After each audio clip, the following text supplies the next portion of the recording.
Aujourd'hui, on vous explique les grandes lignes pour vous aider à programmer votre année de compétition. Bon visionnement! Il est important en tant qu'athlète de ne pas seulement se donner des objectifs à court terme, mais bien d'avoir une vision à long terme également. Voilà que j'ai envie de te proposer 2 scénarios.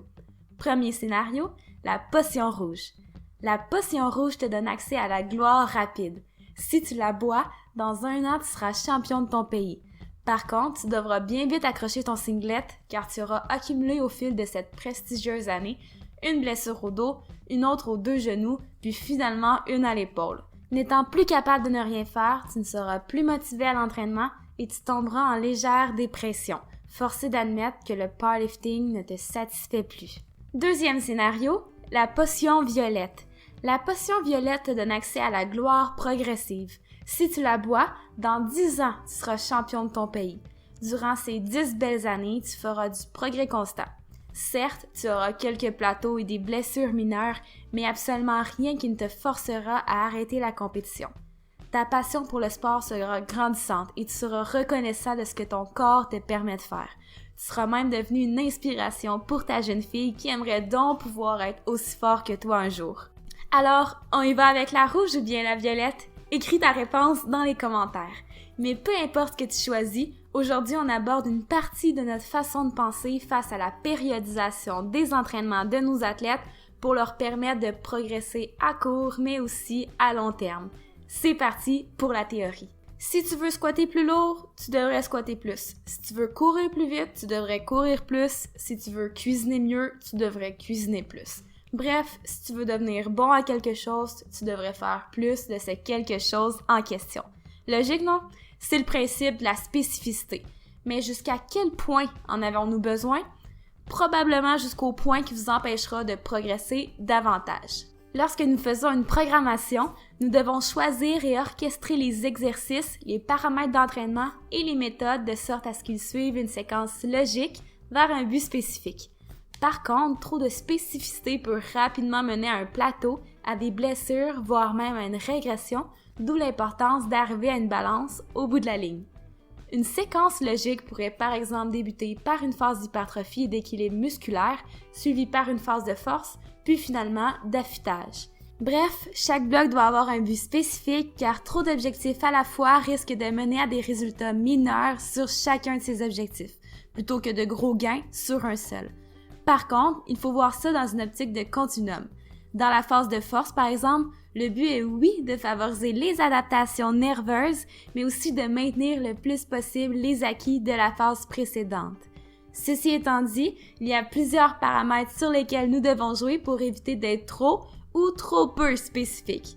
D'abord, la durée de chaque phase. Pour une phase d'hypertrophie et dans une optique de powerlifting, nous dépassons rarement 16 semaines. Généralement, ça tourne plus autour de 8 à 12 semaines. Pour la phase de force, ça ressemble plutôt à du 10 à 16 semaines. Et pour la phase d'affûtage en vue d'une compétition, on vise généralement 4 à 8 semaines selon l'athlète. C'est la plus courte des phases car c'est aussi la plus exigeante pour le système nerveux et on peut rapidement tomber sur un point de non-retour. Par contre, ce n'est que la vue d'ensemble.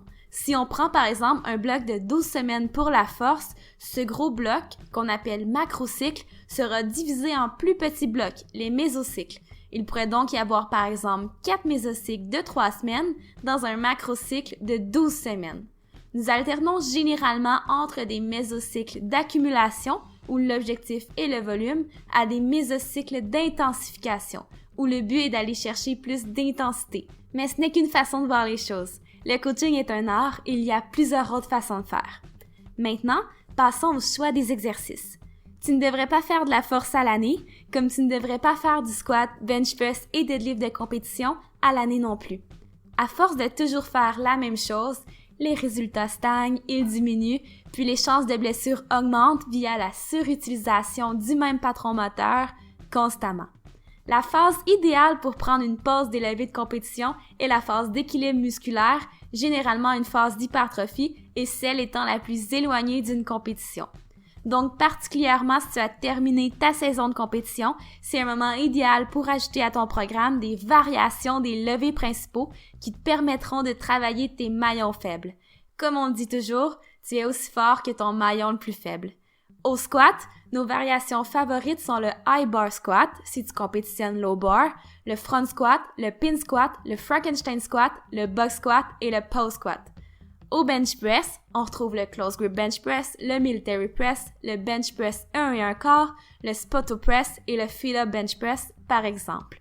Et au deadlift, on aime utiliser le style contraire de celui utilisé en compétition, le déficit deadlift et le block pull. Dans une phase d'hypertrophie, on aime aussi intégrer davantage d'exercices accessoires pour vraiment aller stimuler la croissance musculaire, travailler en unilatéral, rééquilibrer certaines faiblesses, etc. Dans cette phase, c'est intéressant aussi d'aller travailler le muscle dans différents angles pour le stimuler dans son entièreté. Par exemple, on pourrait utiliser différentes inclinaisons au dumbbell press au fil des semaines. L'exercice resterait donc le même dans l'entièreté du macrocycle, mais à différentes inclinaisons et différentes prises. Nous ne sommes pas du genre à donner des exercices olé juste pour plaire aux clients. Les meilleurs exercices sont souvent les plus simples. Par contre, ils sont programmés de la bonne façon. Bref, nous modifions les variantes aux 4 à 12 semaines et les accessoires aux 3 à 4 semaines. Vous pouvez sans problème intégrer les levées de compétition dans la phase d'hypertrophie, mais nous allons rarement au-delà de 8 à 10 répétitions pour ces levées. Dans la phase de force, nous vous recommandons de réintégrer les levées de compétition si ce n'est pas déjà fait. Par contre, nous aimons tout de même garder 2 à 3 variantes. Comme on l'a dit, c'est super important pour aider à travailler les faiblesses et limiter la surspécificité et la surutilisation. Si ton objectif est par exemple de faire du squat 3 fois par semaine, tu pourrais avoir ton squat de compétition au jour 1 et 2 autres variantes au courant de la semaine. Les variantes sont sélectionnées en fonction de tes faiblesses. Par contre, plus la compétition approche et plus la spécificité devrait augmenter. Tu pourrais donc par exemple passer à 2 squats de compétition et à une seule variante par semaine.